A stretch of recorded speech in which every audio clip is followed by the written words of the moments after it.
আনন্দ দিবে না। দুই কারণে নারীরা জাহান্নামে যাবে বেশি। বিশ্বনবী মেরাজ থেকে এসে বললেন, ইয়ামা আশারান নিসা, ও নারীরা তাসাদ্দাকনা, তোমরা বেশি বেশি সদকা করো, দান খয়রাত করো। নারীরা বললেন কেন? আমাদের বললেন কেন? বিশ্বনবী বললেন, উরিতু কুন্না আকসারা আহলিন নার, আমি জাহান্নামে দেখেছি পুরুষের চেয়ে নারীরাই বেশি জাহান্নামী হবে। কি কারণে? দুইটা কারণ।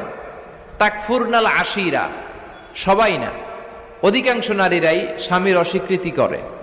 স্বামী যা দেয় এতে সন্তুষ্ট থাকতে চায় না, আছে না নাই? স্বামীর কি চাকরি, কি ব্যবসা, তার উপার্জন কতটুকু, এটাও আপনার দেখার দরকার, আছে না নাই? এখানেই তো আপনার সবরের বিষয়। জান্নাত তেমনি এমনি আসবে না বোন, আপনাকে সবর করতে হবে। স্বামীর নাশুকরি করবেন না। পাশের বাড়ির ভাবিরা তো এত মোটা নেকলেস কিনা দিছে, তুমি দাও না কেন? এদের ঘরে তো দামি সোফা সেট, আমার ঘরে নাই কেন? এদের তো এটা করে, এদের তো এটা দিছে হাজবেন্ড।